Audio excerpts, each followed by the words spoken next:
ചെയ്യാത്ത തെറ്റിന്റെ പാപഭാരം ചുമന്ന് ഇനി ജീവിക്കാൻ ഞാനില്ല. അച്ഛനെ ജയിലിൽ നിറക്കാൻ വേണ്ടിയാ ഈ ക്ഷമ ഞാൻ കാണിച്ചത്. നിവൃത്തിയില്ലാതായ കാണുക എന്തെങ്കിലും ഞാൻ ചെയ്യും.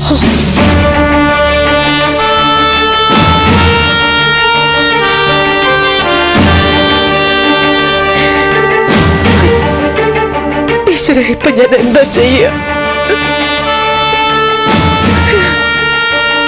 അങ്ങനെ നിരാശപ്പെടണ്ട അമ്മ. നിരാശപ്പെടണ്ടെന്നോ?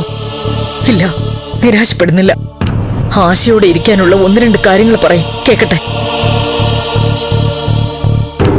ഒന്നുമില്ലല്ലേ? ആഗ്രഹങ്ങൾക്ക് വേണ്ടി ജീവിക്കാൻ പറ്റാതായി അവകാശങ്ങൾ പോലും നിഷേധിക്കപ്പെടുമ്പോ സഹിച്ചു നിൽക്കേണ്ടി വരുന്നു. നന്മയുള്ള മനസ്സുകൊണ്ട് സിദ്ധു ചെയ്തു വെച്ച പുണ്യപ്രവൃത്തികളുടെ അനന്തരഫലം. അച്ഛനെ കുറ്റപ്പെടുത്തില്ലേ അമ്മ? കുറ്റപ്പെടുത്തിയതല്ല, സ്വന്തം ജീവിതം പോലും നോക്കാതെ മറ്റുള്ളവന്റെ ദുഃഖത്തിൽ വിഷമിച്ച് ഓരോന്ന് ചെയ്തു വെച്ചതിന്റെ കാര്യം പറഞ്ഞതാ. എന്നാലും ഗിരിയും രജനിയും പോയത് നന്നായി. ഇവിടെ നിന്ന് അവരും കൂടി എന്തിനാ ഇവിടുത്തെ ദുരിതങ്ങൾ കേട്ട് വിഷമിക്കുന്നത്? നമുക്ക് അനുഭവിച്ചല്ലേ പറ്റൂ. ഗിരിയും രജനിയും അവരുടെ കാര്യം നോക്കട്ടെ.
എന്താ ഇവിടെ തന്നെ നിന്ന് കളഞ്ഞത്? വാ.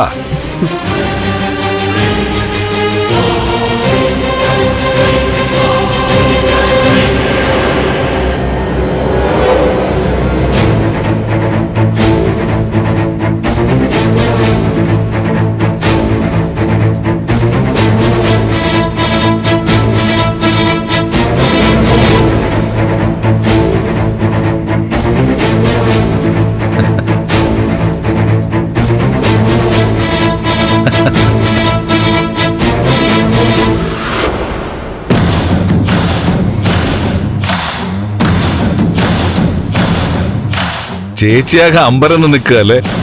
ഞാൻ എന്തോ നാടകം കളിക്കുകയാണെന്ന് അവൻ ചിന്തിക്കുന്നത്. തനുജയെ വീട്ടിൽ നാട്ടി ഇറക്കണമെന്നും പറഞ്ഞ് ബഹളവും വെച്ച് ഇപ്പതേ കൂട്ടിക്കൊണ്ടുവന്നിരിക്കുന്നു.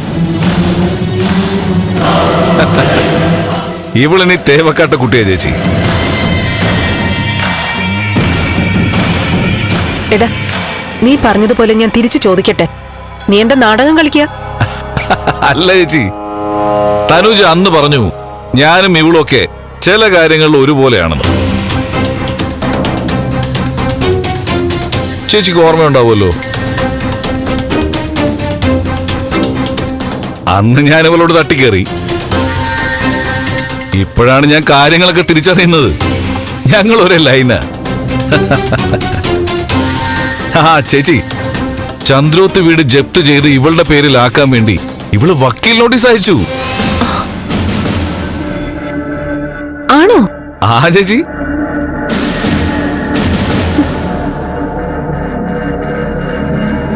ആണോ മോളെ?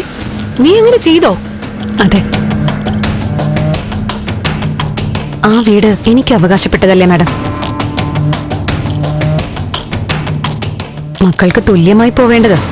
പക്ഷേ എന്റെ അമ്മയോടും എന്നോടും കാണിച്ച ക്രൂരതയ്ക്കും ചതിക്കും പകരമായി എനിക്ക് മാത്രമായിട്ട് തന്നെ ഞാനത് നേടും. വിട്ടുകൊടുക്കില്ല മാഡം. ആ പ്രഭാവതിയും മോനും മരുമോളും ഒക്കെ ആ വീട്ടിൽ നിന്ന് ഇറങ്ങുന്നത് ഞാൻ കാണും. അത് കഴിഞ്ഞ് ഞാനന്ന് ജയിലിൽ പോവും. എന്റെ അച്ഛനെ കാണാൻ.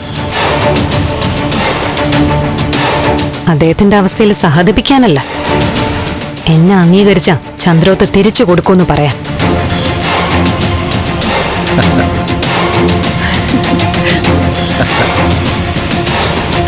ഈ ഉശിര് കാണുമ്പോ ചേച്ചിക്ക് തോന്നില്ലേ ഇവൾ അവിടുത്തെ കുട്ടിയല്ല ഇവിടുത്തെ കുട്ടിയാണെന്ന്?